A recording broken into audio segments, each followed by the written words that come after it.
Con un legado de más de 2 décadas, Pokémon no necesita introducción. Como una de las franquicias más lucrativas y un titán en la industria de los videojuegos, su impacto es indiscutible. Pero, ¿cómo empezó todo esto? Viajemos al pasado, con los juegos que se convirtieron en los cimientos de un imperio global. Al analizar los juegos de la primera generación, intentaremos descubrir qué fue lo que hicieron que estos humildes comienzos fueran tan transformativos.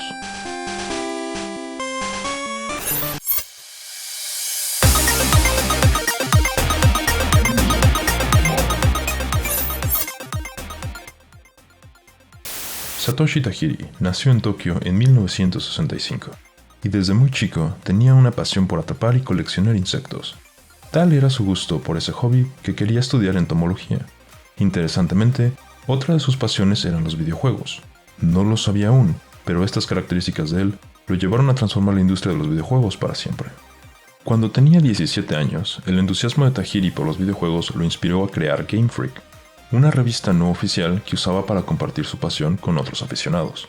A través de esta actividad, conoció a Ken Sugimori en 1989, y juntos transformaron a Game Freak en una compañía de desarrollo de videojuegos. Durante los primeros años de la empresa, crearon el juego Mendel Palace, que trataba de resolver acertijos.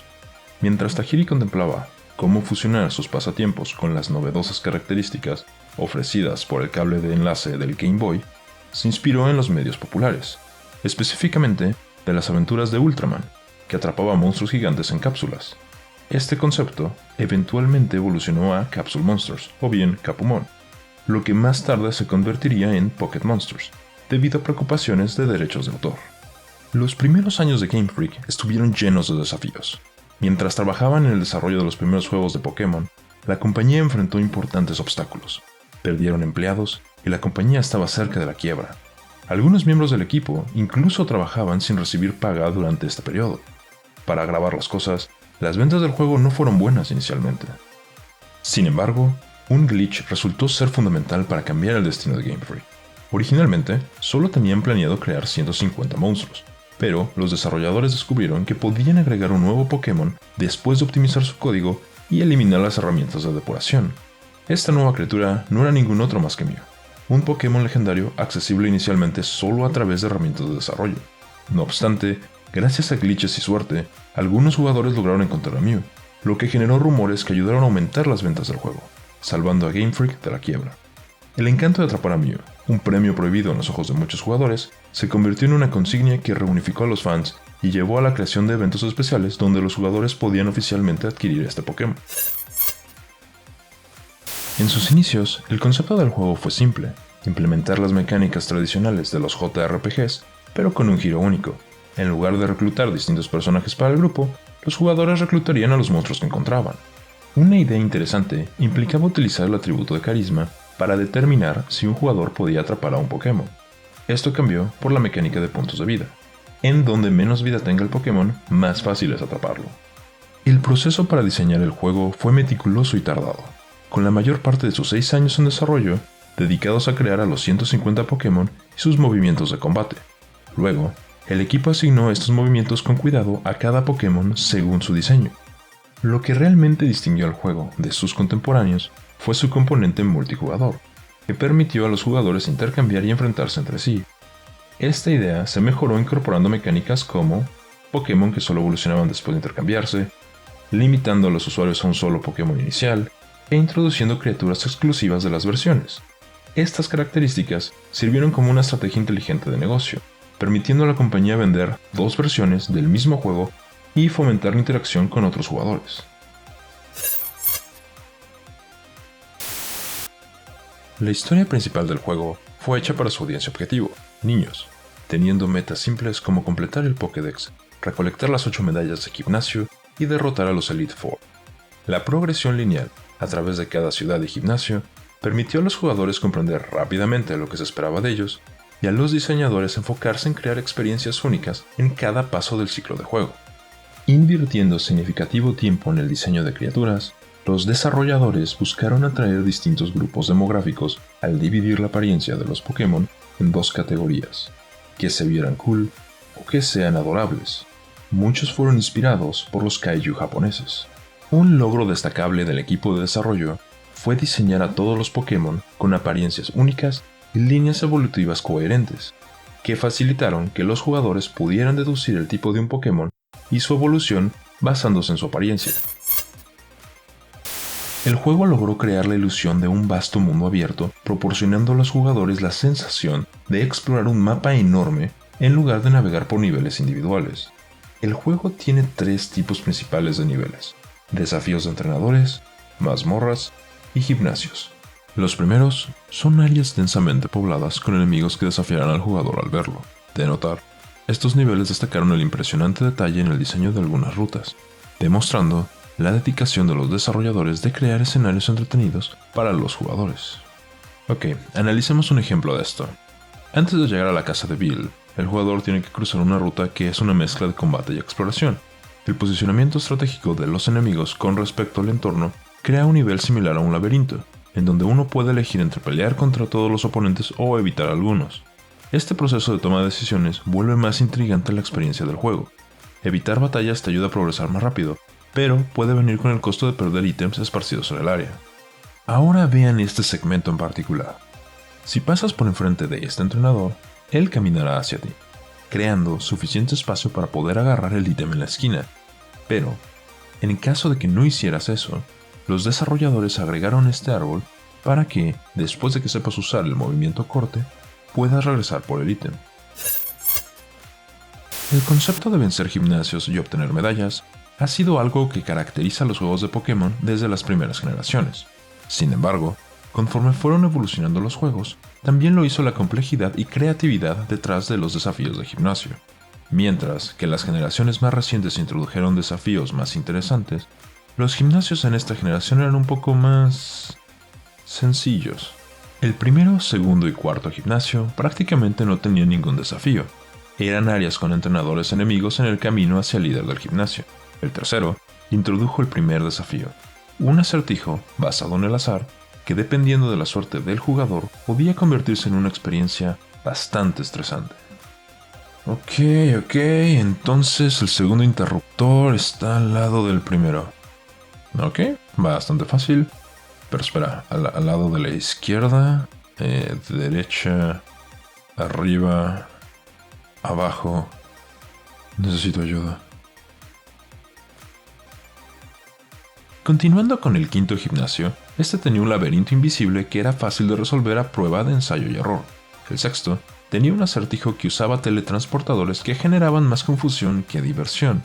El séptimo solo le hacía preguntas al jugador y, si respondía de manera correcta, podía avanzar a la siguiente zona sin pelear contra un entrenador.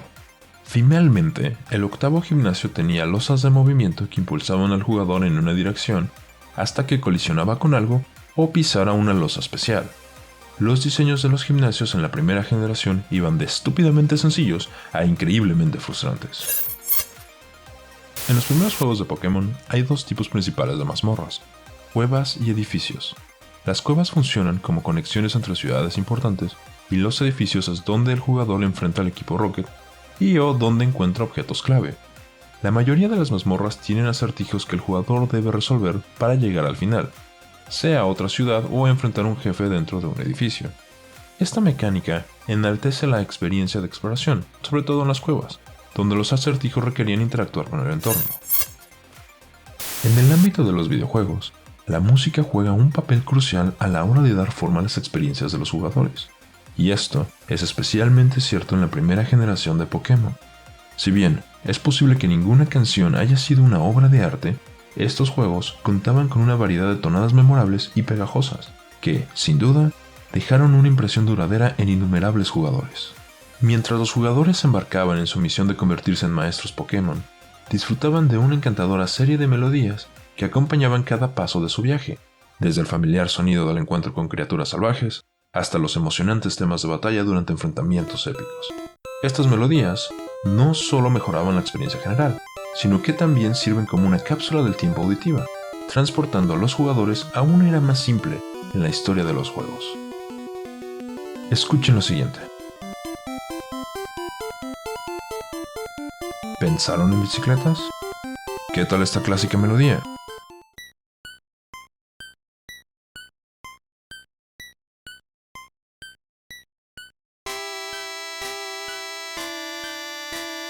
Esta tonada incluso fue inspiración en la creación de una de las más oscuras creepypastas en la red.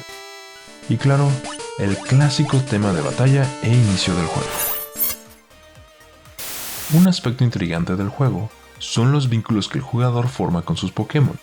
Es una experiencia inverosímil y resulta difícil identificar exactamente cómo ocurre, pero, de manera constante, los jugadores en un momento adquieren una conexión con sus Pokémon, lo que los lleva siempre a tenerlos en su equipo. Este fenómeno es particularmente evidente con respecto al Pokémon que uno elige al inicio. El jugador debe de escoger entre 3 poderosas criaturas, cada una con un gran potencial evolutivo que promete crecimiento y poder. Conforme estas pequeñas criaturas evolucionan en temibles dragones o dinosaurios, no solo se vuelven símbolos de crecimiento personal, pero también en estimados acompañantes. ¿No me creen? Muy bien, vean esto. ¿Sintieron algo? Si no, espero encuentren ayuda pronto y para quienes estén enojados conmigo, no se preocupen, todo fue actuado. Charmander está sano y salvo. Liberar Pokémon es algo muy difícil de hacer, incluso a los que rara vez utilizamos. Estos pueden llegar a evocar apego, debido a la incertidumbre de su futura utilidad o por el hecho de ser parte de nuestra colección. Este aspecto diferenció a Pokémon de otros juegos en donde también se coleccionaban criaturas, debido a que varios jugadores se distanciaban emocionalmente de sus acompañantes. En contraste, juegos como Monster Rancher, Digimon World y Dragon Quest Monsters tenían mecánicas que reducían el apego del jugador.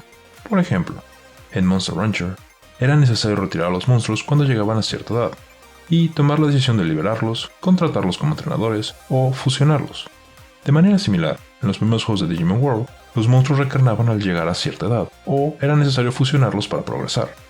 Estas mecánicas fomentaban una sensación de temporalidad hacia las criaturas, tratándolas más como herramientas y no como acompañantes que estarían con el jugador a lo largo de toda la aventura. La sensación de crecimiento no solo involucraba al jugador, pero también a su rival. Este adversario tenía la característica de mejorar constantemente, añadiendo Pokémon raros y evolucionados a su equipo, pero conservando su Pokémon inicial. Es intrigante cómo este patrón refleja el del protagonista, destacando el viaje compartido entre jugador y rival. Es posible que los desarrolladores, inadvertidamente, se hayan aprovechado de nuestros sistemas de recompensa de dopamina, generando anticipación a través de varias mecánicas. Estudios de psicología y neurociencia revelan que la expectativa de una recompensa juega un papel importante en actividades adictivas como lo es apostar. Estos principios no solo se aplican en los casinos, sino que también impregnan muchos videojuegos, incluido Pokémon. Encontrar Pokémon salvajes es un ejemplo de esto, debido a que depende del azar, y, por lo tanto, infunde incertidumbre sobre lo que el jugador encuentra. Sin la gran cantidad de recursos en línea disponibles hoy en día, los jugadores tuvieron que descubrir estos misterios mediante prueba y error, capturando y entrenando varias criaturas para revelar su potencial. Cada vez que un Pokémon subía de nivel, estaba la expectativa de evolucionar o aprender un nuevo movimiento de combate. De manera similar, los ítems ofrecían varias posibilidades, desde simples pociones hasta poderosos movimientos de combate. El hecho de que todos los ítems se veían igual contribuía al suspenso que incrementaba conforme el jugador se acercaba a tomarlo. Por último, el hecho de atrapar Pokémon también generaba anticipación. Los jugadores siempre miraban con ansia cómo la Pokébola se tambaleaba, esperando el sonido que señalaba que habían atrapado a su objetivo. Este elemento, a pesar de ser simple, ayudaba a mantener al jugador interesado porque en teoría no existía ningún lanzamiento de Pokébola que garantizara la captura, salvo que se usara la Master Ball. Los primeros juegos de Pokémon están lejos de ser perfectos, de hecho tienen varias deficiencias, en particular con el sistema de combate. Algunas de estas son: originalmente, la probabilidad de que ocurrieran se basaba en el atributo de velocidad. Esto permitía que los Pokémon más rápidos no solo iban primero, sino que asestaban golpes críticos de manera constante. En otros casos, los golpes críticos podían ser ineficientes si el Pokémon había incrementado sus atributos de ataque, debido a un bug que provocaba que se ignoraran esos cambios. Por último, vale la pena mencionar el movimiento Focus Energy, que en teoría incrementaba la frecuencia de los golpes críticos, pero, por errores en el código, en realidad la disminuía en un 76%. Si un Pokémon era dormido o congelado, era bastante desventajoso. El despertar tomaba todo un turno, lo que permitía al oponente dormirlo de nuevo. Ser congelado era prácticamente perder ese Pokémon, porque solo se podía salir de ese estado si era atacado con un movimiento de tipo fuego. Este icónico y poderoso movimiento requiere que el usuario descanse un turno después de usarlo, pero en la primera generación, si el oponente era derrotado, esta mecánica se evitaba. Esto, combinado con un Pokémon rápido, llevaba a la creación de criaturas que fácilmente podían acabar con todo un equipo. El incrementar demasiado un atributo en la primera generación podía tener resultados cómicos, por un problema en donde el valor del atributo se reiniciaba, resultando en un ataque extremadamente débil. Cada ataque tenía una baja probabilidad de fallar. Los movimientos de recuperación no funcionaban si el Pokémon tenía 255 o 511 puntos de vida. Los movimientos de golpes múltiples usaban el mismo número para el cálculo de daño. Si uno era crítico, todos infligían daño crítico. Los problemas con el sistema de combate no se limitaban a los Pokémon y sus movimientos de combate. La IA de los entrenadores enemigos también tenía varias deficiencias. Por ejemplo, la IA optaba por usar movimientos de preparación, como aumentar el ataque, durante el segundo turno en vez del primero. Adicionalmente, los entrenadores enemigos le daban prioridad a movimientos súper efectivos sin importar que hicieran o no daño. Un ejemplo de esto era que un Pokémon podía utilizar el movimiento psíquico agilidad, que solo sirve para aumentar la velocidad, al enfrentarse a un Pokémon de tipo veneno. Asimismo, la IA solo consideraba el primer tipo del Pokémon enemigo para determinar si un movimiento era súper efectivo, lo que resultaba en que usara movimientos que eran ineficientes debido al tipo secundario del oponente. Por último, la IA no ganaba prioridad si utilizaba un ítem o cambiaba de Pokémon debido a que el orden de acción se determinaba con el sistema de combate. Esto le daba la ventaja al jugador de dañar al Pokémon rival antes de que fuera cambiado o curado. Otro aspecto conflictivo relacionado con el sistema de combate era la falta de dificultad en el juego. Uno pensaría que entender las resistencias y debilidades de cada Pokémon es esencial para crear un equipo eficiente. Sin embargo, al progresar en el juego, la falta de retos es evidente, y era posible acabar el juego usando solo un Pokémon debido a lo fácil que era subir de nivel. El último problema relacionado con el combate que quiero mencionar tiene que ver con el balance entre los distintos tipos de Pokémon en la primera generación. Existía un tipo que reinaba sobre todos los demás, el tipo psíquico. Esto era por varias razones. Algunos de los Pokémon más fuertes eran psíquicos, como Mewtwo y Alakazam, que además eran rápidos. ¿Por qué no? En la primera generación, solo existía un atributo para el daño y defensa de los movimientos especiales, el atributo Special. En consecuencia, los tipos psíquico no solo eran fuertes, sino resistentes. Otra ventaja defensiva que tenían era que sus únicas debilidades eran los movimientos de tipo insecto o fantasma, pero habían muy pocas opciones en tanto a movimientos de estos tipos como Pokémon. Casi todos los Pokémon de tipo insecto eran débiles, y los que no lo eran, como Pinsir o Scyther, no aprendían movimientos de daño de tipo insecto. Nada más habían 3 Pokémon de tipo fantasma, y todos pertenecen a la misma línea evolutiva. En la primera generación, solo había un movimiento de daño no fijo de tipo fantasma, Leak, y por un bug, los tipos psíquico eran inmunes al ataque. Y para finalizar con broche de oro, todos los Pokémon de tipo fantasma en la primera generación tenían el tipo secundario de veneno, lo que los hacía débiles contra los tipos psíquico. Cambiando de tema, pero aún hablando de inconveniencias en los juegos, está el sistema de almacenamiento y manejo para los Pokémon e ítems. Algo particularmente molesto era tener que ordenar manualmente las cajas de los Pokémon. Cuando una caja se llenaba, los jugadores tenían que manualmente cambiarla y cada vez que se hacía esto era necesario guardar la partida, un proceso engorroso y lento. Si una se llenaba, el jugador no podía atrapar más Pokémon hasta que cambiara a una con más espacio. Pero no se preocupen, el juego amablemente te dejaba saber que la caja estaba llena cuando trataras de atrapar otro Pokémon. Los ítems tenían problemas similares. Era muy fácil llenar la mochila y no había mucho espacio tampoco en la computadora. Además, Durante el juego hay muchos ítems importantes que no puedes eliminar, reduciendo aún más el poco espacio disponible. Al reflexionar sobre los diversos aspectos de los juegos de la primera generación, creo que su impresionante popularidad proviene en el enfoque que los juegos tienen hacia la exploración. En la búsqueda de obtener todas las medallas, los jugadores exploran diversas rutas, atrapan distintos Pokémon, descubren distintas evoluciones e interactúan con una gran variedad de movimientos de combate. Todos estos elementos fomentan la curiosidad y exploración del mundo virtual. Desde este ángulo, Pokémon tiene más similitudes con juegos como La Leyenda de Zelda que con otros RPG tradicionales. Ambos géneros incorporan mejoras que transforman cómo los jugadores interactúan con sus respectivos entornos, desbloqueando nuevas zonas o simplificando la manera con la que el jugador navega áreas previamente difíciles. Parece que los desarrolladores decidieron crear un sistema de combate que fuera suficiente y dedicar su esfuerzo y creatividad en crear una colección vasta e interesante de Pokémon y diseñar niveles que incitaran la curiosidad del jugador a explorar el mundo. Apoyando esta idea está el hecho de que los desarrolladores añadieron Pokémon legendarios, 4 criaturas únicas escondidas en mazmorras como recompensa para quienes las exploraran a detalle. Mewtwo, la recompensa final, representaba el Pokémon más poderoso de su generación. Solo era posible atraparlo dentro de la última cueva, accesible solo después de vencer a los Elite Four.